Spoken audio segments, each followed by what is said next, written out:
अस्सलामुअलैकुम and welcome to the show behind the wicket with Moin Khan. मैं हूं आपका होस्ट फैसल इलियास। पाकिस्तान और न्यूजीलैंड के दरमियान ओडीआई सीरीज़ जारी है और सीरीज़ बड़े इंटरेस्टिंग मरहले पे पहुंच चुकी है। 1-1 से सीरीज़ बराबर है। पहला मैच न्यूजीलैंड ने बआसानी 47 रन से जीता। दूसरे मैच में पाकिस्तान ने कमबैक किया और पाकिस्तान ने भी मैच बआसानी 6 विकेटों से जीता।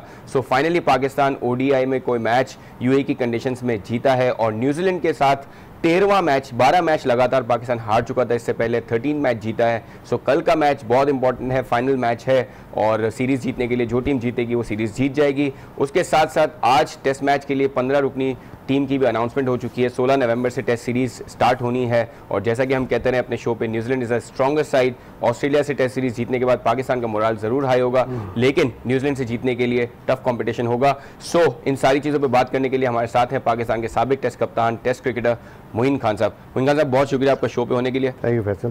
खान साहब, एक पैकेज देखते हैं कि पाकिस्तान ने किस तरह न्यूजीलैंड को पछाड़ा है। 6 विकेटों से जीता है पाकिस्तान और सरफराज के लिए बड़ी अहम फतह है। एक पैकेज देखते हैं, फिर मोइन खान साहब से बात करते हैं। Alright, so it took 4 years for Pakistan to win a game against New Zealand, ODI game। और एक वक्त था जब हम देखते थे न्यूजीलैंड के अगेंस्ट पाकिस्तान हमेशा फेवरेट उतरता था, शायद अभी भी उतरता है लेकिन हमेशा हारता है। लेकिन सीरीज़ का दूसरा मैच पाकिस्तान जीता है। Khan sahab, outstanding performance but very seesaw. First match easily lost, second match easily one.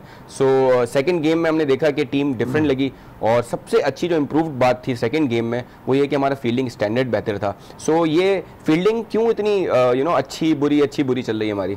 ये होता रहता है बट अच्छी बात यह है कि सीरीज बराबर हो गई और एक बहुत अरसे के बाद पाकिस्तान ने कम से कम ये 13 मैचों के बाद ये मैच जो जीता है 13वां, आई थिंक कि इससे कॉन्फिडेंस ज़रूर मिलेगा। ऑल्दो कि हम पिछली सीरीज ज़रूर जीते थे, वाइट वॉश किया था T20 में, बट इसमें चूंकि कुछ प्लेयर्स चेंज थे तो नेचुरली जब भी फॉर्मेट चेंज होता है, टीम चेंज होती है, तो थोड़ा सा टाइम ज़रूर लगता है। सही है। और वही टाइम होता है किसी भी टीम का उस ओपोनेंट को पकड़ने का। आते हैं कि बड़ा अच्छा कमबैक किया उस सीरीज़ के बाद न्यूजीलैंड ने कि पाकिस्तान को पहले ओडीआई में हराया और बड़ा कन्विंसिंगली हराया, सो पाकिस्तान ने ऑल आउट एफर्ट ज़रूर की but I think they were better.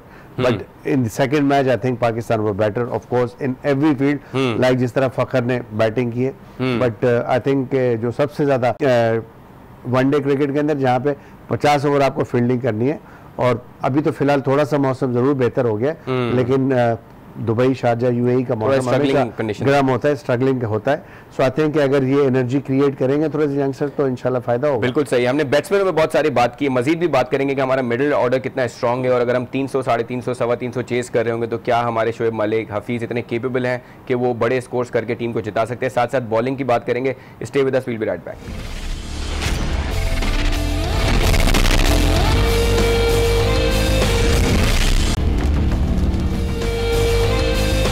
खुशामदीद after the break on behind the wicket. Break पे जाने से पहले हम पाकिस्तान बैटिंग ऑर्डर की बात कर रहे थे, बिकॉज हमारे कप्तान सरफराज ने हमेशा ये बात कही है कि अगर हमारा टॉप ऑर्डर अच्छा परफॉर्म करता है तो हम रन्स चेस डाउन कर लेते हैं, लेकिन हमारे मिडिल ऑर्डर को भी अच्छा परफॉर्म करने की ज़रूरत है। और अगर हम New Zealand which is one of the top sides in ODI cricket, और उनके अगर मिडिल ऑर्डर में देखें, रॉस टेलर, केन विलियमसन और लेथम, उनकी आउटस्टैंडिंग परफॉर्मेंसेज हैं। सो हमारे जो मिडिल ऑर्डर हैं वो हम समझते हैं, जिसमें specially senior players Shoaib Malik और हफीज़ साहब हैं, वो कितने केपेबल हैं कि अगर हमें बड़े स्कोर्स चेस डाउन करने हों या हमारा टॉप ऑर्डर फेल हो जाए तो वो कैसे परफॉर्म करेंगे। क्या हम वर्ल्ड कप से पहले जो सीरीज़ है हमारी और वर्ल्ड कप में ऐसी अच्छी आउटस्टैंडिंग परफॉर्मेंसेस देख सकते हैं इन सीनियर से या नहीं? खान साहब से जानते हैं। मतलब जैसे हम देखते हैं बड़े टूर्नामेंट में, वर्ल्ड कप्स में आप क्रंच मैचेस होते हैं, उसमें होता है कि कभी कभी आपका टॉप ऑर्डर फेल हो जाता है, कभी आपके ओवरऑल रन्स कम होते हैं तो आपने बॉलिंग अच्छी करनी होती है। तो आपको लगता है कि हमारा जो मिडिल ऑर्डर है वो इतना एक्सपीरियंस तो है, नो डाउट, शोएब मलिक, हफीज़,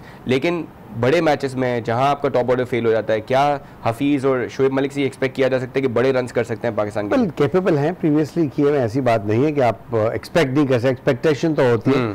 और आई थिंक कि जो सीनियर प्लेयर होता है बेसिकली होता ही बड़े मैच का प्लेयर है वो, और वो सीनियर भी इसीलिए होता है और बड़ा प्लेयर भी इसीलिए बनता है कि उसने क्रंच मैचेस में आपको परफॉर्मेंस प्रीवियसली दी हुई होती है। आई थिंक दोनों प्लेयर ही हमारे कैपेबल हैं इन सिचुएशन के अंदर। देखें, इंग्लैंड में वर्ल्ड कप है, आप यकीनन मुझे उम्मीद है कि दोनों इस टीम का हिस्सा होंगे और इनसे बहुत ज़्यादा उम्मीदें होंगी, बिकॉज कि इंग्लैंड में एक तो गेंद मूव होती है। आपको याद होगा 99 में वसीम भाई कप्तान थे, मैं वाइस कप्तान था, तो हमने एक स्ट्रैटेजी बनाई थी कि बॉल को ऊपर से सी ऑफ करने के लिए हमने रज़ाक को वन डाउन रखते थे हम लोग, सही बात। तो आई थिंक ये बड़ा इंपॉर्टेंट है कि ऊपर हमें एक ऐसा ओपनर चाहिए जैसे बाबर आजम है या इमामुल हक है कि जो गेंद को पुराना करें, यू नो। और फिर मिडिल ऑर्डर की जब भी बारी आती है तो मिडिल ऑर्डर के लिए भी इंपॉर्टेंट है कि हम विदाउट लूजिंग मैनी विकेट्स कि आप कम से कम 50 ओवर्स खेलें, यू नो। तो हमें याद है जो अभी आईसीसी चैंपियनशिप हुई थी उसमें भी हमने 220, 230, 240, 250 को डिफेंड भी किया है हमने। सो आई थिंक कि वहाँ सिचुएशन आपके हक में होगी। सो इम्पोर्टेंट यही होगा। वर्ल्ड कप के हवाले से अगर हम बात करें तो 50 ओवर खेलना बड़ा इंपॉर्टेंट है, हर मैच में ही आपको खेलना इंपॉर्टेंट है। बट चूंकि कंडीशंस इंग्लैंड की ऐसे होती हैं, सो वहाँ 50 ओवर खेल के 220, 230, 240 पे भी आप मैच जीत सकते हैं इस बॉलिंग के साथ, जैसी हमारी स्ट्रेंथ है, यू नो। और induction of Shaheen Shah Afridi is also an edge for Pakistan cricket team कि आपको एक टॉप बॉलर मिल रहा है जिसकी एक पेस कहता है जो कि जनरेट करता है, हाइट है और फिर लेफ्ट आर्मर है। सो आई थिंक ये तमाम चीजें जो हैं ये हमारे एडवांटेज में है। बट अभी चूंकि काफी अरसा है वर्ल्ड कप के लिए, तो आपके लिए हर्डल्स जो है मेन यही है, एक न्यूजीलैंड की सीरीज है and then you're touring South Africa and then आपके कुछ मैचेस हैं। So I think day by day आपको अपनी फिटनेस इंप्रूव करनी होगी जो कि बहुत ही इंपॉर्टेंट है। जब फिटनेस इंप्रूव होगी ऑटोमेटिकली आपका गेम में इंप्रूवमेंट आती चली जाती है। सो मेरा ख्याल है कि बहुत ज्यादा फोकस करना पड़ेगा डे बाय डे फिटनेस के ऊपर भी and day by day performance जो है लड़कों की, ताकि मैक्सिमम फॉर्म को कैरी करें आप वर्ल्ड कप तक, ताकि आप मैक्सिमम कहना चाहिए कि परफॉर्मेंस दे सके वर्ल्ड कप में पाकिस्तान। खान अब तीसरा मैच जो फाइनल मैच है वो अब दुबई में होना है, वहाँ फ्रेश पिच पे खेलना है। हमने देखा कि हमारे जुनैद खान जो है वो एंकल इंजरी की वजह से टीम से बाहर हुए, फ़हीम अशरफ टीम का हिस्सा बने। आपको लगता है कि अगर जुनैद खान होते तो शायद हसन अली की जो बैट पैच चल रहा है बॉलिंग में, आपको लगता है कि जुनैद खान होते और फ़हीम अशरफ आते और हसन अली बाहर जाते? So what is the combination? Do you think कि कुछ चेंजेस होने तो देखने पड़ता है क्योंकि जिस तरह की अप्रोच लेके कमबैक किया है जुनैद खान ने, that was good. Unfortunately injury हो गई। दिस पॉइंट हमें एक शार्प ब्रेक पे जाना है, so we'll go for a break, we'll come back and continue with this point.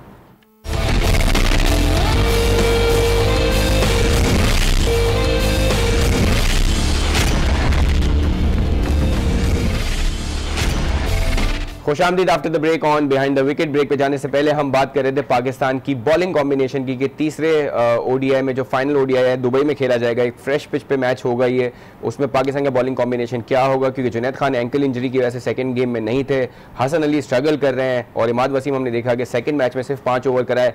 Shaheen Shah Afridi जो 4 विकेटें ली जिन्होंने, अगर कैचिंग सही हो जाती तो 5 विकेटें पहले मैच में तो इजीली हो जाती, उनके भी पूरे ओवर्स नहीं कराए गए। So all these things are to be discussed in this segment. Khan sahab, पहले शाहीन शाह अफरीदी की आपने बहुत ऑलरेडी बात कर ली है हमने, लेकिन डू यू थिंक कि थोड़ा सा कैलकुलेशन सही नहीं हुई सरफराज से? वरना अगर पूरे ओवर मिलते, वैसे तो कैचेस बहुत छूटे उनकी बॉलिंग पे, पूरे ओवर्स मिल जाते तो फिर भी वो 5 विकेटें कर जाते। कैलकुलेशन ठीक होती है, ऐसा नहीं होता। देखें कि आप विकेटें गिरती गई हैं टाइम टू टाइम और जिसकी वजह से रिस्ट्रिक्ट किया आपने, तो इससे अच्छी क्या परफॉर्मेंस आप देंगे, या किसी ने अगर उसमें बॉलिंग उसको मौका नहीं मिला। सो आई डोंट थिंक सो कि this a point to criticise, you know.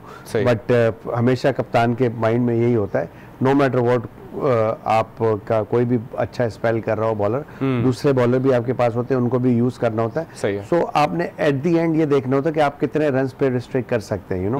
सो अगर अल्टीमेटली आपने अच्छे रन्स पे रिस्ट्रिक्ट कर लिया उनको तो ऑब्जेक्टिव बेसिकली पूरा हो जाता है, यू नो।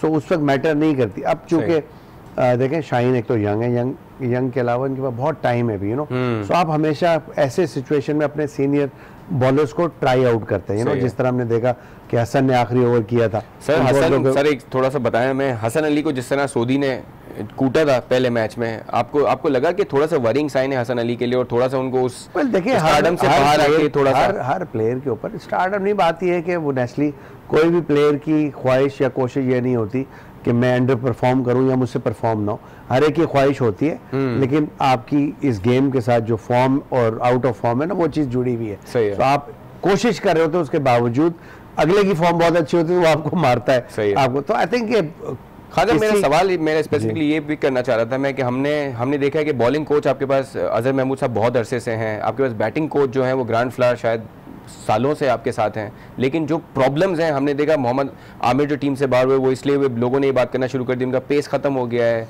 उनकी स्विंग खत्म हो गई है। All these things happen when you are not practising.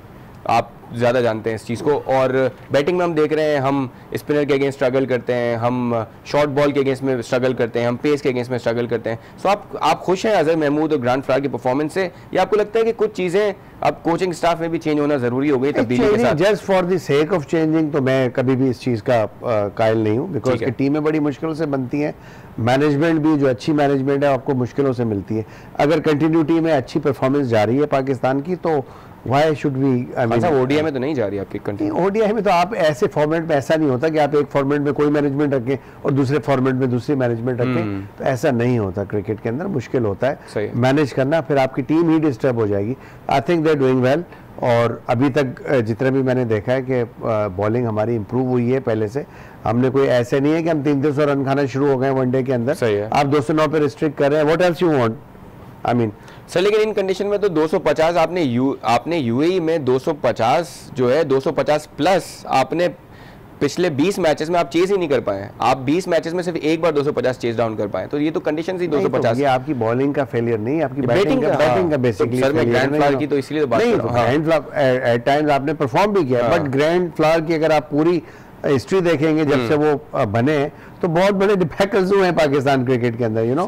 So but उनको किसी ने पिन पॉइंट नहीं किया उस वक्त। बट आज इस वक्त करंट सिनेरियो में मैं समझता हूँ पाकिस्तान की बैटिंग बेहतर है, सही है, बेहतर है, अच्छा कर रही है। सो लेट्स सी कि कल के मैच में क्या होता है, देन विल डेफिनेटली डिस्कस रात को अपने क्या कहानी। बिल्कुल आपको नजर आता है ना चीजें कि अभी तक आप देखें ना, पिछले मेरा ख्याल है ऑलमोस्ट 3 साल हो गए उनको टीम के साथ, बिल्कुल ऑलमोस्ट। तो आई थिंक इम्प्रूवमेंट आनी चाहिए, मेरा भी कंसर्न है इम्प्रूवमेंट आनी चाहिए। बट जो मैं देख रहा हूँ मुझे नजर तो आ रहा है इम्प्रूवमेंट आ रही है, बस कंसिस्टेंसी कम है, यू नो, कंसिस्टेंसी कम है, जो कि आनी जरूरी है। क्योंकि ग्रैंड फ्लावर खुद जिस नेचर के प्लेयर थे, वो उनका अगर आप रिकॉर्ड निकाल के देखें तो he was very consistent opener, और उनकी बड़ी बड़ी परफॉर्मेंसेस है। सो आई थिंक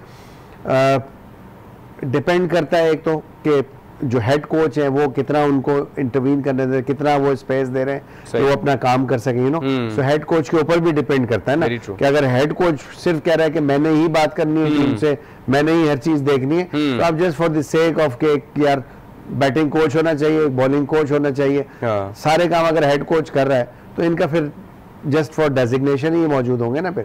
तो ये चीज देखनी है कि वो कितनी स्पेस दे रहा है, आप कितना डिपेंडेंट है या कितना डिपेंड करते हैं अपने, क्योंकि एट द एंड क्वेश्चनेबल तो हेड कोच के यही होंगे ना कि उनको क्वेश्चन कर सकता है कि भाई बॉलिंग क्यों नहीं हो रही, आप जाएं एक्स्ट्रा बॉलिंग कराएं या वर्कआउट करें इनके साथ नेट्स के अंदर।